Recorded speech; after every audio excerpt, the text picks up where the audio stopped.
Pessoal, sempre é muito divertido ver a grande mídia acordando para a realidade de que o governo Lula é um fracasso total em matéria econômica e em matéria fiscal.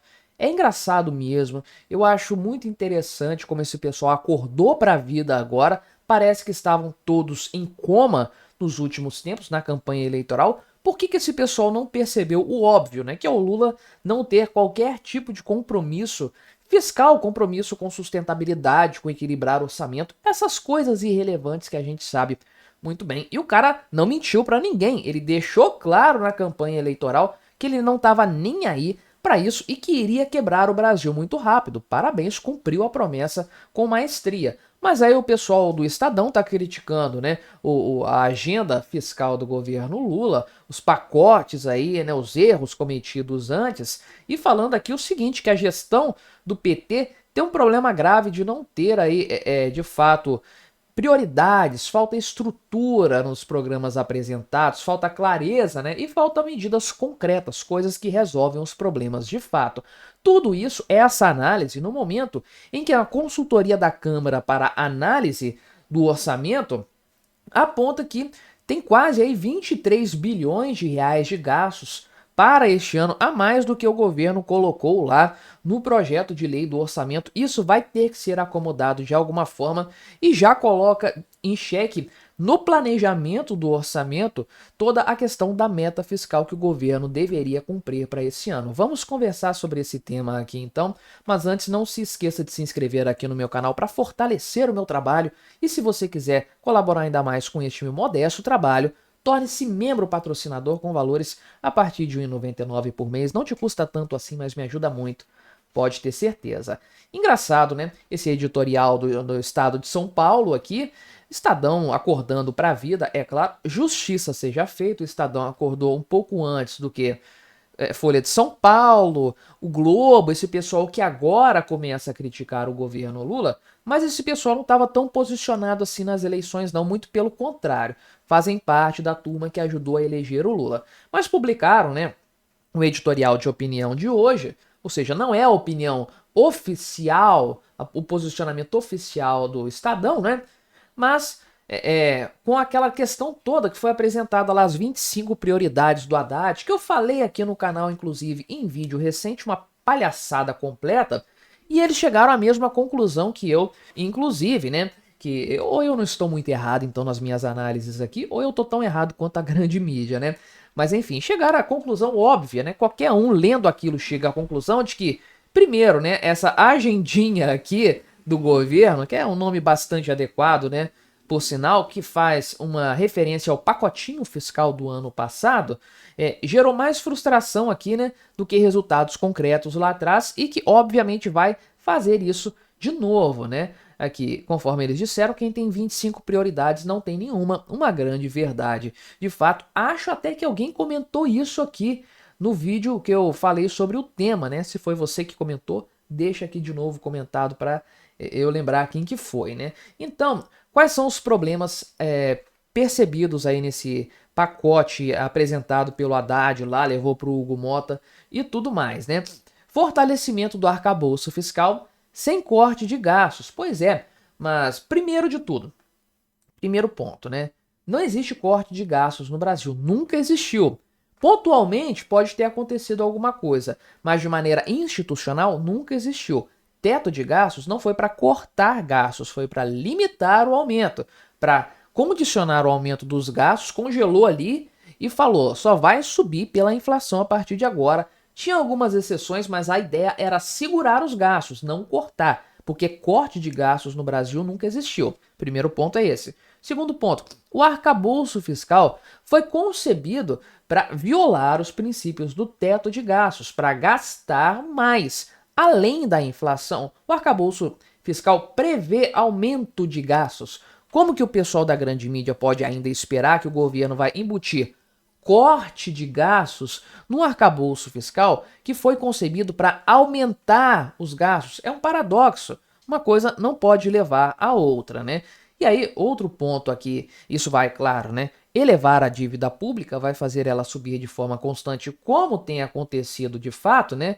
Então, Tem o problema da arrecadação também, que o governo acredita que vai subir muito aqui e tudo mais, né? O governo não consegue consolidar a credibilidade fiscal, de fato. Alguns problemas aqui, inclusive a questão da isenção do imposto de renda, são de difícil solução de forma geral, né?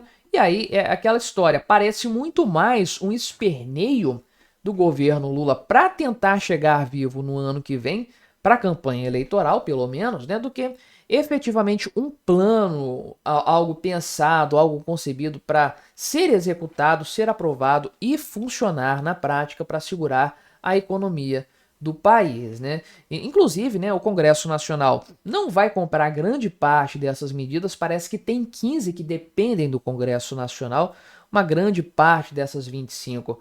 Portanto, né, então, na prática, o que o Estadão fala é que o governo não tem capacidade de articulação, o que é um problema, obviamente, e é engraçado porque o Lula foi tratado como sendo um grande articulador em contraponto ao Bolsonaro, que não articulava com ninguém. Bolsonaro tinha todo o establishment contra ele e fez uma porrada de coisas. Essa é a verdade. E o Lula, com a máquina na mão, foi colocado ali para isso, com as bênçãos de todas as instituições. Congresso Nacional, que tem uma oposição que cochila na maior parte do tempo, e eu vivo criticando isso aqui, e o cara não consegue fazer nada. É um incompetente, com certeza, né? Mas nem só isso. Não é só o ponto aqui de não ter articulação política, né? O governo Lula não tem compromisso com reformas estruturais, coisas que vão realmente salvar a economia brasileira da bancarrota, evitar um aumento descontrolado da dívida pública, coisa que tem acontecido de fato, né? Então, eles chegaram à conclusão brilhante, uma percepção maravilhosa do Estadão, de que o governo está mais preocupado em manter a sua base de apoio no Congresso do que criar mudanças substanciais e liderá-las no Congresso Nacional. Uau, que percepção! Esse pessoal tá na vanguarda da percepção política realmente, né? A gente está falando isso aqui desde o dia 1º de janeiro de 2023, agora que a galera vem com essas informações. Depois o pessoal não sabe por que a grande mídia tá morrendo, né? Porque desse jeito, meu amigo, fica difícil. E aí, a consultoria da Câmara, né, aqui a consultoria de orçamento e fiscalização financeira, que é um órgão técnico que ajuda na análise do projeto de lei orçamentária anual, que não foi aprovado ainda, deve ser aprovado só no final de março, com 3 meses de execução do orçamento, aí que esse orçamento vai ser aprovado, para você ter uma noção da bagunça que é o Brasil governado pelo Lula, né? Então, fizeram um estudo técnico aqui a respeito do orçamento conforme foi apresentado pelo governo. E aí eles chegaram à conclusão de que tem mais ou menos aí quase 23 bilhões, né? 22,8 bilhões de reais de gastos além do que foi previsto, acima da possibilidade de crescimento dentro do arcabouço fiscal, né? É esse gráfico aqui que nos explica esse fator, né? Tem 12 bilhões aqui que são ajustes no projeto de lei que já foram recomendados e 32 bilhões, quase 33, de aumento de despesas obrigatórias, totalizando 45,6 bilhões de reais de crescimento dos gastos, né, neste ano. Com o fator aqui preponderante nesse aumento de despesas obrigatórias sendo a questão do salário mínimo, mas tem mais coisas também. Por outro lado, né, tem como alívio orçamentário coisas que vão representar gastos menores ou aumento de receitas, né, para equilibrar o orçamento, 10 bilhões do corte de gastos, se isso vier a se realizar, obviamente, e também a possibilidade do Poder Executivo gastar mais do que estava originalmente previsto, porque tem as regras ali, as limitações do arcabouço fiscal, que são revistas a depender do PIB e também do crescimento da inflação. Então tem mais 12 bilhões para o governo gastar. Fazendo essa equação aqui, fazendo esse cálculo, chega-se a uma diferença de 22,8 bilhões de reais que vão ter que ser ajustados de alguma forma neste orçamento, né? Então, esses itens que foram apontados aqui, principalmente se referem ao Vale Gás, o Auxílio Gás, aliás, né? Que foi uma despesa que entrou no orçamento com 600 milhões de reais. Essa é a previsão do governo para o gasto em 2025. Só que no ano passado o governo gastou 3,4 bilhões. Como que o governo vai manter as regras do auxílio gás e vai gastar muito menos, um sexto praticamente do valor que ele gastou no ano passado? Aí recomendaram aqui o ajuste, então, né, tá dentro desses ajustes aqui, né? Ajustes de 3,4 bilhões de reais, aliás, de 2,8 para além do que já estava. E outra coisa também, né, é o pé de meia, aquele programa, aquela pedalada fiscal do governo Lula, que tem risco aí de virar pedido de impeachment, inclusive merecido, tá?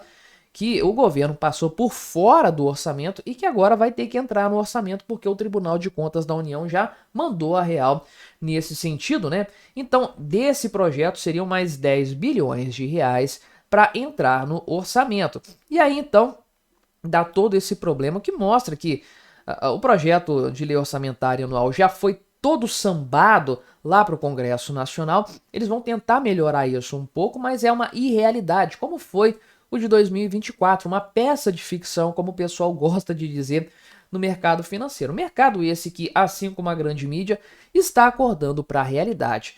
Um pouco tarde, muito tarde, eu diria, né? Mas antes tarde do que nunca, talvez seja cedo o suficiente para esse pessoal não cometer o mesmo erro em 2026 de apoiar de forma descarada um sujeito que tinha desde o princípio o compromisso de quebrar este país. Mas me diga aí o que você achou da minha análise, colabore com o nosso debate, se inscreva no meu canal se você ainda não for inscrito e até a próxima.